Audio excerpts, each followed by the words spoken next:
بسم اللہ الرحمن الرحیم۔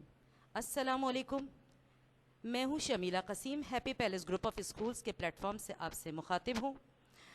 نئے تعلیمی سال کے پہلے مہینہ ماہ جولائی کے لیے ہفتہ اول کے لیے جو موضوع میں نے منتخب کیا وہ ہے حمد۔ حمد جسے مولانا الطاف حسین حالی نے تحریر کیا ہے۔ حمد اس نظم کو کہتے ہیں جس میں اللہ تعالیٰ کی تعریف بیان کی جائے۔ جب انسان اللہ تعالیٰ کی قدرت کاملہ کا مشاہدہ کرتا ہے تو وہ بے اختیار ہو کر اپنے رب کی بارگاہ میں سجدہ ریز ہو کر پکارتا ہے، سبحان ربی العلیٰ و بحمدہ۔ مولانا الطاف حسین حالی جو سن 1837 کو پانی پت کے مقام پر پیدا ہوئے، ابتدائی تعلیم انہوں نے گھر میں حاصل کی اور اس کے بعد مزید تعلیم کے شوق میں یہ دلی چلے گئے، جہاں انہوں نے مرزا غالب کی شاگردی اختیار کی۔ کچھ عرصے ان کے پاس قیام کرنے کے بعد یہ لاہور چلے گئے، جہاں مولانا شبلی نعمانی سے متاثر ہو کر انہوں نے جدید شاعری کی۔ اس کے بعد یہ واپس دلی آ گئے اور یہاں آ کر اخلاقی نظمیں کہنے لگے۔ مولانا الطاف حسین حالی نے نظم اور غزل دونوں کو اپنا موضوع بنایا، لیکن انہوں نے زیادہ تر جو شاعری کی ہے وہ نظموں کے اوپر کی ہے۔ سر سید احمد خان کے کہنے پر اپنی طویل ترین نظم مسدس مد و جزر اسلام، جسے مسدس حالی بھی کہا جاتا ہے، تحریر کی۔ اس نظم کے بعد اردو زبان میں قومی نظموں کی بنیاد پڑی۔ ان کی خدمات کو دیکھ کر حکومت برطانیہ نے ان کو شمس العلماء کا خطاب دیا۔ مولانا حالی کا انتقال سن 1914 میں ہوا۔ حمد۔ سورج کہاں سے طلوع ہوتا ہے؟ میرے طلبہ و طالبات جواب دیں گے یقیناً مشرق سے۔ چاند کب نمودار ہوتا ہے؟ طلبہ و طالبات بتائیں گے کہ یہ رات کا وقت ہوتا ہے جب چاند نمودار ہوتا ہے۔ اسی طریقے سے اس تصویر کو دیکھ کر بتائیے کہ اس گھر کا مالک کون ہے؟ بچوں کا جواب ہوگا اس گھر کا مالک مالک کون و مکان پروردگار اللہ تعالیٰ ہے۔ جب انسان خوبصورت مناظر کو دیکھتا ہے تو کیا محسوس کرتا ہے، کیا کرتا ہے؟ وہ بے اختیار ہو کر اپنے رب کی حمد و ثنا کرنے لگتا ہے۔ پہلا شعر یعنی مطلع ہے نظم کا، حمد کا۔ قبضہ ہو دلوں پر کیا اور اس سے سوا تیرا، ایک بندہ نافرما ہے ہم سرا تیرا۔ بے شک ہم جتنے بھی اللہ تعالیٰ کا شکر ادا کر لیں مگر اس کی مکمل فرما برداری نہیں کر سکتے، اور یہ ہمارے دلوں پر اس کی عظمت اور بلندی کا اثر ہے کہ ہم بے اختیار ہو کر اپنے رب کی طرف متوجہ ہو جاتے ہیں اور اس کی عبادت کی طرف محو ہو جاتے ہیں، حالانکہ ہم جانتے ہیں کہ ہم اس کی عبادت نہیں کر سکتے۔ گو سب سے مقدم ہے حق تیرا ادا کرنا، بندے سے مگر ہوگا حق کیوں کر ادا تیرا۔ اس شعر میں شاعر لوگوں کو متوجہ کر رہے ہیں، پیغام دینا چاہ رہے ہیں کہ ہم چاہے جتنے بھی اللہ تعالیٰ کے فرما بردار بن جائیں مگر ہم مکمل طور پر اللہ تعالیٰ کی فرما برداری نہیں کر سکتے، کیونکہ اس کی لازوال نعمتیں ہمیں میسر ہیں اور ہمارا شکر محدود ہے۔ ہم جتنا بھی اس کے بارگاہ میں اپنا شکر ادا کرنا چاہیں ہم حق بندگی ادا نہیں کر سکتے۔ محرم بھی ہے ایسا ہی جیسا کہ ہے نامحرم، کچھ کہہ نہ سکا جس پر یا بھید کھلا تیرا۔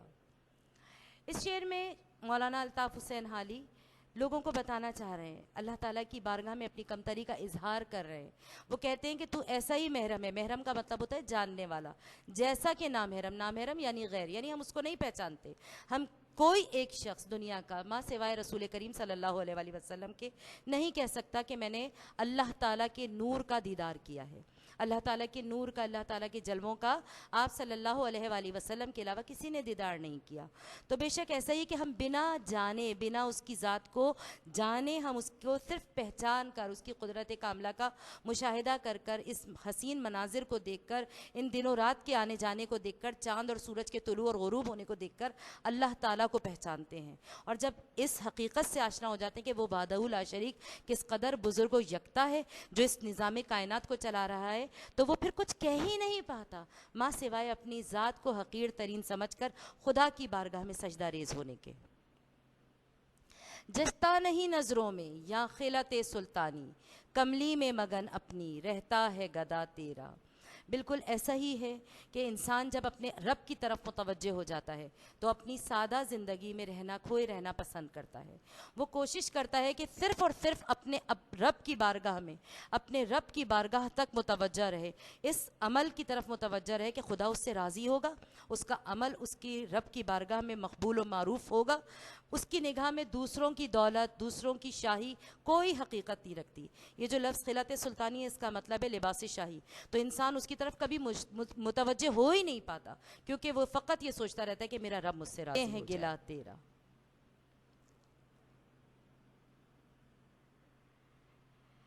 اس شعر میں شاعر لوگوں کو بتانا چاہ رہے ہیں کہ جو مستقل کہتے رہتے ہیں کہ پروردگار کیا ہم ان مصیبتوں کے لیے رہ گئے تھے، کیا ہم ان پریشانیوں کے لیے رہ گئے تھے، وہ بھی متوجہ ہو جاتے ہیں جب ان کو آسانی میسر آتی ہے. کیونکہ قرآن مجید میں اللہ تعالیٰ فرما رہا ہے انما العسر یسرا، کہ بے شک ہر پریشانی کے بعد تمہیں راحت عطا کی جائے گی.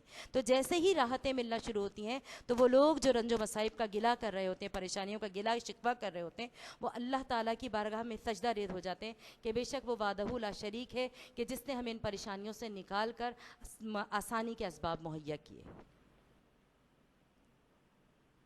آفاق میں پھیلے گی کب تک نہ مہک تیری، گھر گھر لیے پھرتی ہے پیغام صبا تیرا. یہ حسین و جمیل مناظر دیکھ کر، یہ خوبصورت سبکرو ہوا دیکھ کر محسوس ہوتا ہے کہ وہ وحدہ لا شریک ہے جو پیغام دے رہا ہے کہ کیا کوئی اور ہے تمہارا رب جو ان نعمتوں کو تمہیں میسر کر سکتا ہے یا ان حسین نظاروں کو تمہیں پیش کر سکتا ہے. کوئی نہیں ماں سوائے خدا وحدہ لا شریک کے کہ جو اپنی قدرت کاملہ کے ذریعے ہمیں حسین و جمیل مناظر عطا کر رہا ہے، جو نعمتیں میسر کر رہا ہے، جن کو دیکھ کر، جن کو چکھ کر، جن کو سونگھ کر ہم اپنے رب کی بارگاہ میں سجدہ ریز ہو جاتے ہیں. ہر بول تیرا دل سے ٹکرا کے گزرتا ہے، کچھ رنگے بیاں حالی ہے سب سے جدا تیرا. یہ اس حمد کا مقطع ہے جس میں مولانا الطاف حسین حالی نے اپنا تخلص حالی استعمال کیا ہے.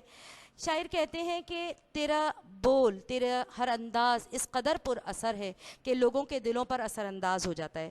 اس قدر مؤثر انداز میں تو شاعری کرتا ہے حالی کہ تیرے الفاظ لوگوں کے دلوں پر اثر انداز ہو کر تیرے پیغام کو لوگوں کے دلوں تک پہنچا دیتے ہیں، اور لوگ بے اختیار ہو کر اس پیغام کو سمجھ کر اپنے رب کی بارگاہ کی طرف متوجہ ہو جاتے ہیں.